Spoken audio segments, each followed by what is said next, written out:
The quiet hum of the Galactic Archives Department was broken by the sound of running feet. Several workers looked up from their floating screens as Tom's report came through the emergency channel. No one had ever used the emergency channel before. "This can't be right," said head archivist Ray, his three eyes blinking rapidly as he read the data streaming across his screen. "Check the equipment. It must be broken." But the equipment wasn't broken. The video feed from Earth was crystal clear, showing something that should have been impossible. A small, stocky creature with gray and black fur was tearing through the walls of their supposedly impenetrable monitoring station, like they were made of paper. "What is that thing?" whispered Ray's assistant, Mark. His skin had turned from its usual green to a pale yellow.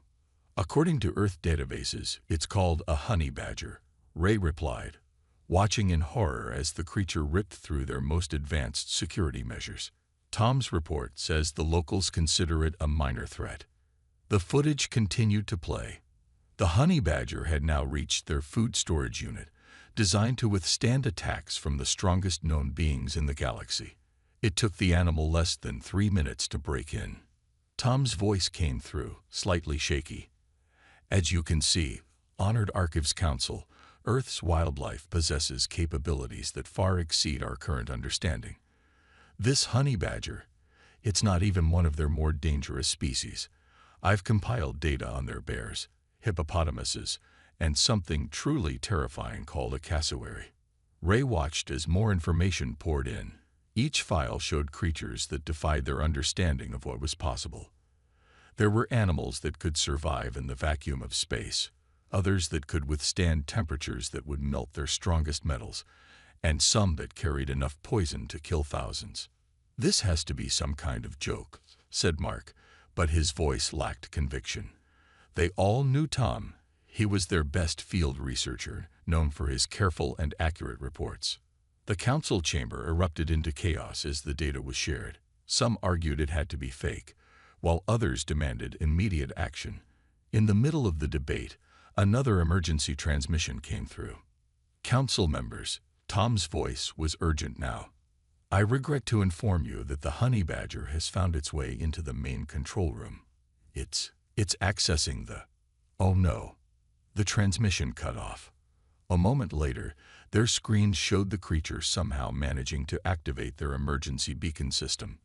Bright lights flashed across Earth's night sky as their hidden station revealed itself to the local population. "How?" Ray demanded. "How did it even know how to do that?" "According to this," Mark said, reading from a local Earth database, "honey badgers are known for their problem-solving abilities and have been documented breaking into complex locked containers just to get food." The council chamber fell silent as they processed this information. If this was just one of Earth's minor threats, what were the major ones capable of? Ray made his decision. "Send in the science team," he ordered. "We need to know exactly what we're dealing with here. And someone please try to get that honey badger out of our station." "Sir," Mark interrupted, looking at his screen with growing concern, "you might want to see this. The honey badger, it's not alone anymore. It appears to have attracted the attention of something the locals call a wolverine. The resulting footage would later be classified as too disturbing for general viewing."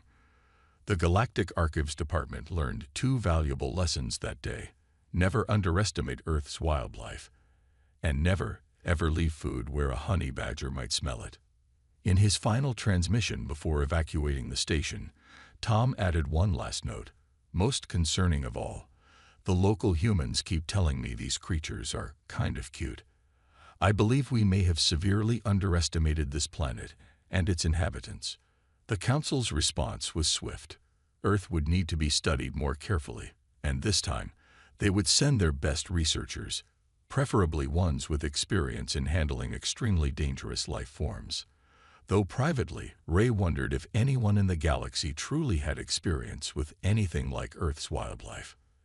After all, what kind of planet produced creatures that treated military-grade security systems as mild inconveniences? Head researcher Blue stood at the edge of a clearing in something the humans called Australia, surrounded by the most advanced protective gear in the galaxy. After the honey badger incident, no one was taking chances. According to our scans, said his assistant Red, this area contains one of the less dangerous specimens. The locals call it a cassowary. It's just a large bird. The team of 5 alien scientists had chosen to start small. After reviewing Earth's wildlife database, they had decided that flightless birds would be the safest subjects for initial study. How dangerous could a bird be? Remember, Blue told his team, we're here to document and observe only. No direct contact. He checked his protective suit for the 10th time. The material could withstand plasma bolts, so surely it would handle whatever this bird could do. A rustle in the bushes made them all freeze. Something was moving toward them. Through the foliage, they caught glimpses of blue and red coloring. Look at those tiny front limbs, whispered Green, the team's biology expert. It can't possibly be a threat. Our database shows it's an herbivore.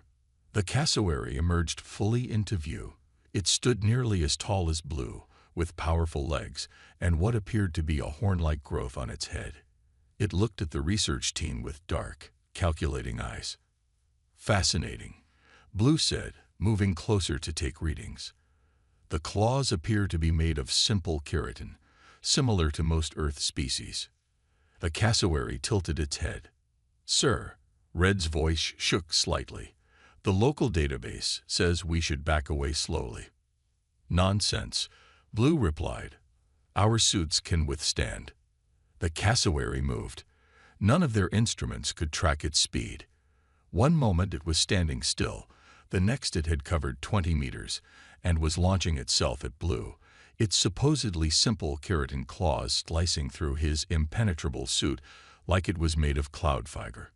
Impossible, Blue screamed, scrambling backward. That material is rated for spacecraft hulls. The team scattered as the cassowary demonstrated exactly why the locals considered it one of their more dangerous birds. It could run faster than their hover units, kick with the force of a small explosion, and its claws left deep gouges in equipment designed to withstand meteor impacts. From the safety of a tree branch, Green watched in horror as their research camp was systematically destroyed. How? She kept asking. How is this possible? Red managed to access the local database again. It says here that cassowaries are considered relatively peaceful unless disturbed. Peaceful. Blue's voice cracked as he clung to a different tree. This is their definition of peaceful. The cassowary stood in the wreckage of their camp, calmly eating some fallen fruit, as if it hadn't just demolished several million credits worth of advanced alien technology. When the rescue team arrived hours later, they found the research group still in their trees. The cassowary had wandered off, but none of them wanted to risk climbing down. The report was right, Blue said later, as medical units patched up his suit and his pride. We need to completely revise our classification system. Nothing in our database prepared us for this. Sir, Red interrupted, looking at her datapad with concern. I've been reviewing more Earth files. It says here that cassowaries are not even close to their most dangerous creatures. They have things called saltwater crocodiles in this same region. Blue's color changed to pale gray. Cancel tomorrow's expedition. We need to rethink our entire approach. He paused, then added, and someone please explain to me how these humans survive on this planet. The answer came from their Earth consultant, who simply shrugged and said, Oh, you get used to it. Just wait until you see what a moose can do. The research team unanimously decided to delay their study of moose indefinitely. Commander Stone of the Galactic Defense Force stood before the council, his expression serious as the holographic displays showed footage from Earth. With all due respect, he said, we're looking at this the wrong way. These creatures aren't just hazards, they're opportunities. Imagine what our military could do with controlled specimens. The council members shifted uncomfortably, remembering the honey badger incident and the cassowary disaster. And how exactly do you plan to control them? Asked Ray from the archives department. Stone smiled. We've developed a new containment unit. Nothing can break through it. We've selected a relatively small target for our first acquisition, something called a wolverine. Several council members who had read the Earth reports turned pale. The humans classify wolverines as medium-sized carnivores. Stone continued. Our team will capture one today. Would the council care to observe? The viewing screens activated, showing the snowy landscape. Stone's elite capture team moved into position, their powered armor gleaming in the Arctic sun. The containment unit, a cube of energy fields and metallic alloys, hummed with power. Target spotted, reported Captain White. Small furry creature, matching database images, preparing for capture. The wolverine looked up from its meal, the remains of what had once been a much larger animal. It seemed unimpressed by the advanced alien technology surrounding it. Beginning capture sequence, White announced. Deploying neural suppressors. The wolverine ignored the neural suppressors completely. That's not possible, Stone muttered. Those can knock out a battle tank. The wolverine decided it didn't like the strange lights and sounds. What followed would later be classified as Incident Audio 1 in military records. The first containment unit lasted 3 minutes. Deploy backup unit, White shouted as the wolverine tore through metal that could supposedly withstand orbital bombardment. The second containment unit lasted 2 minutes. How is it doing that? Someone screamed as the wolverine somehow found the power source for their energy fields and broke it. Not disabled it. Broke it. With its teeth. The third and final containment unit lasted exactly 45 seconds. Stone watched in horror as his elite team retreated to their shuttle, abandoning equipment worth more than some small planets. The wolverine followed them, apparently offended by their very existence. Sir, White's voice came through, shaking slightly. Request permission to deploy orbital weapons. Denied. Ray shouted from the council chamber. Do you want to start a war with Earth? Just leave. The wolverine watched the shuttle depart, then went back to its meal, victorious and completely unfazed. In the silence that followed, a council member pulled up the Earth database. It says here, they read aloud, that wolverines regularly fight and drive off bears many times their size. They've been known to take down moose, and some humans report them attacking and damaging vehicles for fun. For fun, Stone's voice cracked. They're known locally as sky devils and devil bears, the council member continued. Native peoples tell stories of single wolverines taking on entire hunting parties. Stone looked at the wreckage of his mission. The torn metal, the shattered energy fields, the claw marks through materials rated for space combat. Right, he said finally. New proposal. We classify Earth's wildlife as Omega-level biological weapons and never, ever try to capture them again. The council voted unanimously in favor. As they filed out of the chamber, Ray heard Stone muttering. At least we didn't try to capture something really dangerous. Oh, Ray couldn't resist asking. Like what? The reports mentioned something called a honey badger that. Trust me, Ray interrupted, remembering the archive station incident. You don't want to know. In the days that followed, the Galactic Defense Force quietly revised its combat training manuals. The first new rule: if you see Earth wildlife, retreat immediately. The second rule: no, seriously, retreat. The third rule: yes, even if it looks small and cute. Especially if it looks small and cute. The alien observation team watched in horror as a small human child walked down a street, casually holding a leash attached to what their database identified as a German shepherd, a predator capable of running at high speeds and exerting enough bite force to crush bones. And the humans just let their young walk these creatures? Observer Pete asked, his recording device shaking slightly. That's nothing, said their Earth consultant Bob, a retired park ranger they'd hired. Wait until you see what else humans keep as pets.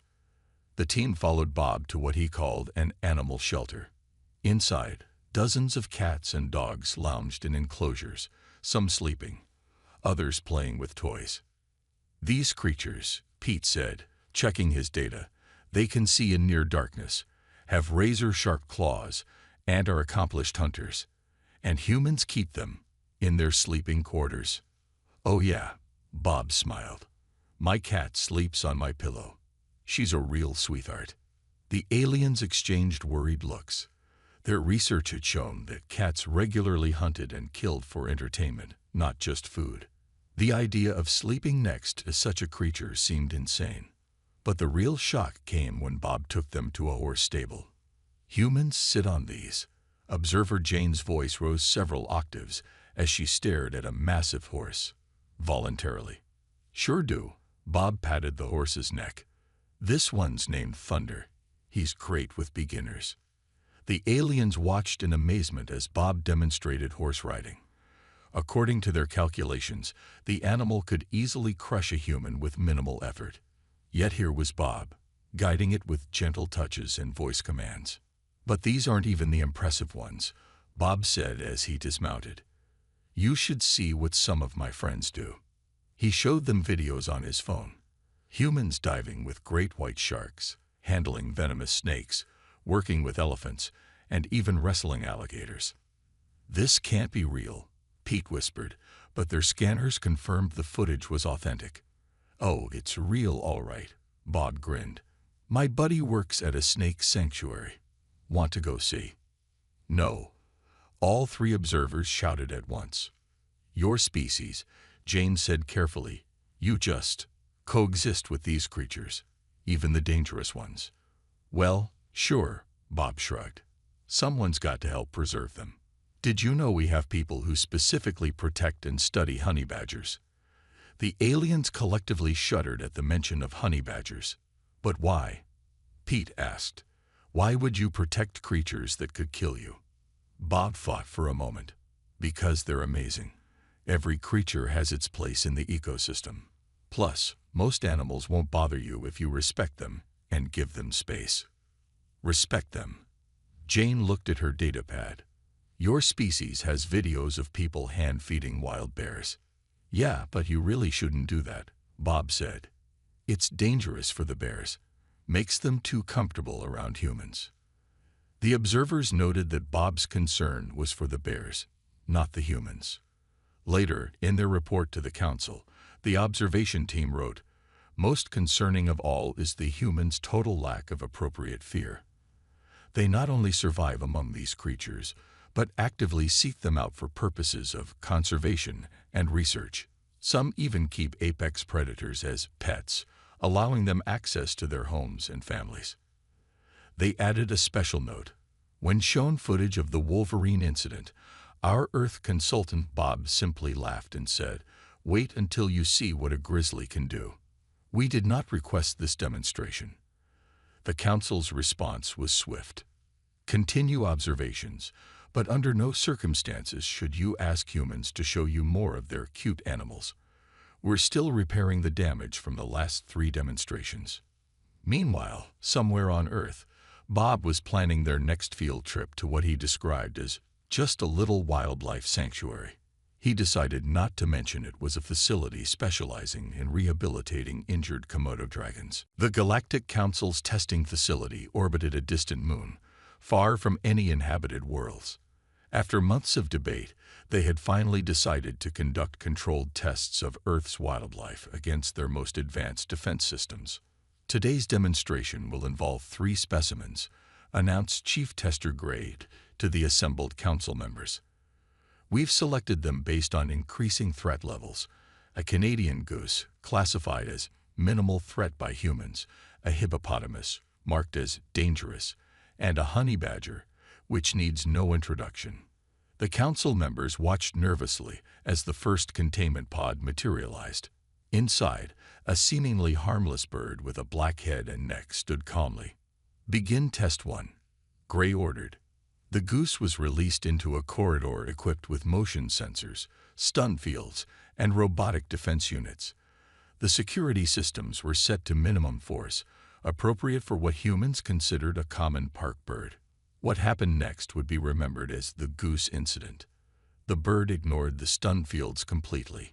It bit through power cables that could withstand plasma strikes. When the robotic units approached, the goose attacked with such fury that their artificial intelligence requested counseling afterward. Stop the test, someone shouted as the goose gained access to the facility's ventilation system. Contain it. We can't, Gray replied, watching in horror as emergency lights began flashing.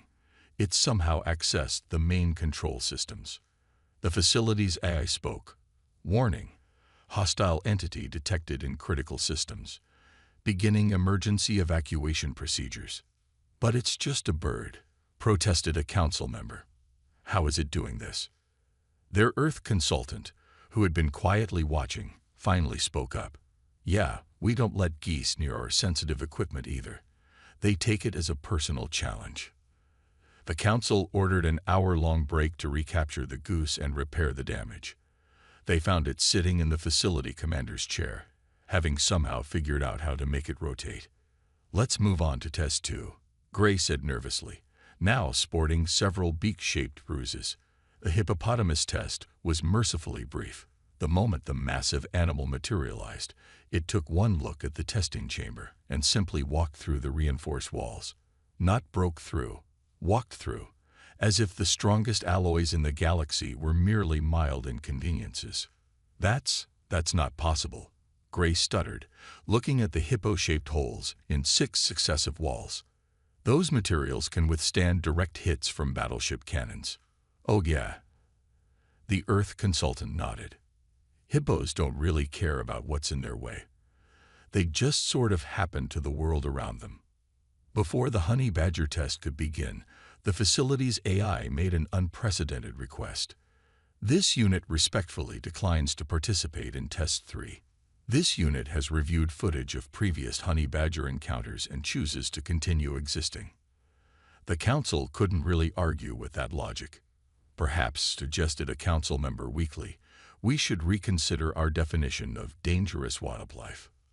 Agreed, said Gray, still watching the goose through the security cameras. It had figured out how to use the facility's coffee maker and was seemingly conducting its own experiments. I move that we classify all Earth creatures as potential security risks.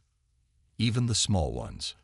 Especially the small ones, Gray shuddered, remembering how the goose had reprogrammed their security robots to play something called Duck, Duck, Goose.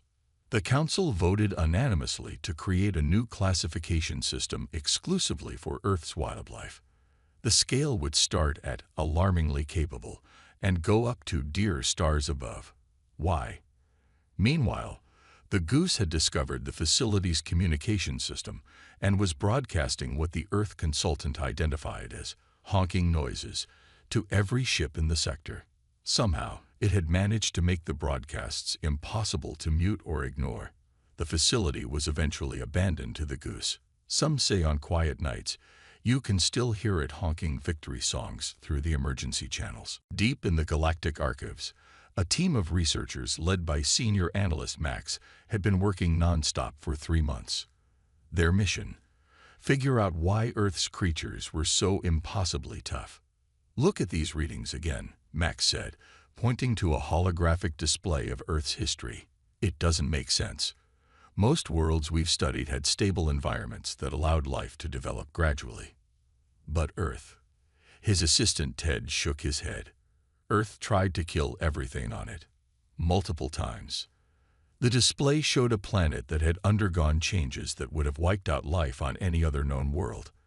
Ice ages, massive volcanic eruptions, meteor strikes, radical temperature shifts, and extreme climate variations. And that's just the environment, added research specialist Kim, pulling up another display. Look at the oxygen levels in Earth's atmosphere during different periods. The other researchers gathered around, their expressions showing increasing concern. That can't be right, one said. Those oxygen levels would be toxic on most worlds. Earth isn't most worlds, Max replied. It's a death world, a planet that should be completely hostile to life. Instead, life there didn't just survive, it thrived. The displays showed millions of years of constant competition, species fighting not just against the environment, but against each other in an endless arms race of evolution. Look at this, Ted pointed to another reading. They're oceans. They're basically death soup, Countless poisonous, venomous, and just plain aggressive creatures all crammed together. And somehow, they've achieved a balance. Balance. Kim laughed. Their balance is everything is dangerous, and everything is food. Even their plant life is trying to kill everything else. Max brought up footage from their various encounters with Earth wildlife. The honey badger breaking into their station, the cassowary destroying their research camp, the wolverine incident, and the now legendary goose takeover. "Don't you see?" he said excitedly. "These aren't just random traits. These creatures evolved on a planet that actively tried to kill them for millions of years. The ones that survived, they're the winners of the longest, most brutal survival contest in known space." The team looked at new data coming in from their Earth observations. A snake that could kill hundreds with one bite living peacefully near human settlements. Tiny frogs containing enough poison to kill small armies. Bears that could run at high speeds despite weighing as much as a small spacecraft. Even their herbivores are terrifying. Ted noted, pulling up footage of a moose walking through a metal fence like it wasn't there. They evolved knowing that at any moment, something might try to eat them. And the humans? Kim asked. How did they survive all this? Max smiled. That's the most interesting part. They didn't just survive. They looked at these incredibly dangerous creatures and said, "I wonder if it wants a treat." The research team spent hours reviewing their findings. Earth wasn't just another planet with life on it.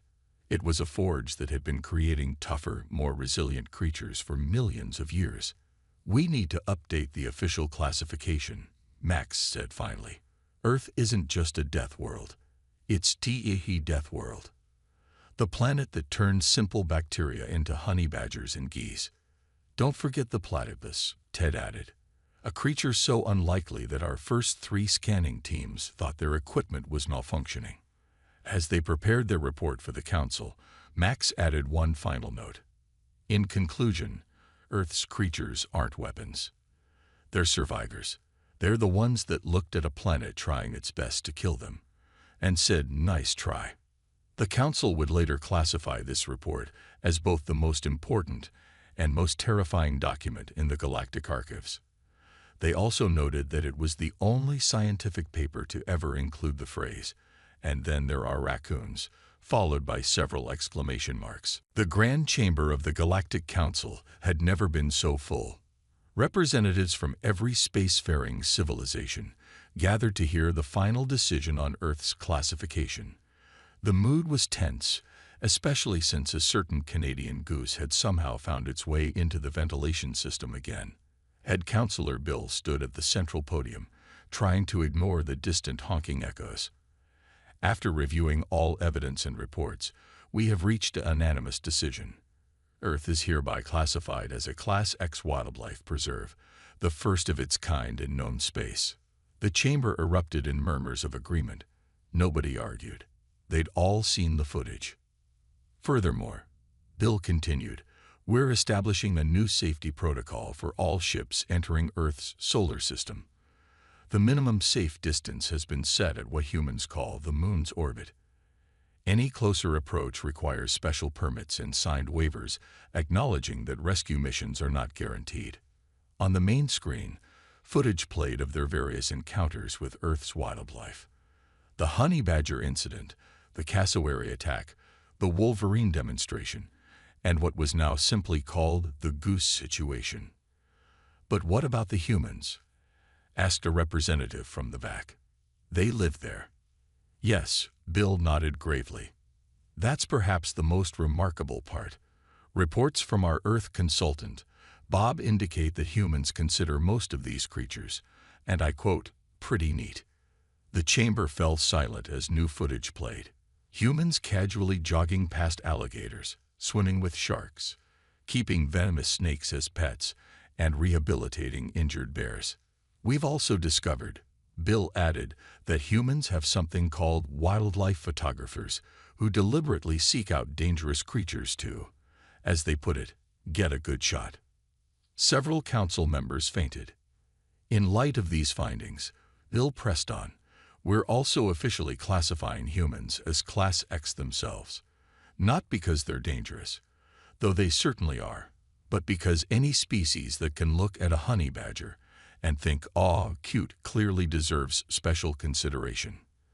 The new regulations were extensive. No alien ships could land on Earth without extensive briefing on local wildlife. Special warnings were issued about seemingly harmless creatures like platypuses, venomous, surprisingly angry, squirrels, can chew through spacecraft hulls, and geese, approach at your own risk, preferably don't. What about our research stations? Someone asked. All surface installations are to be abandoned, Bill replied. The honey badgers keep finding them anyway. Orbital observation only from now on.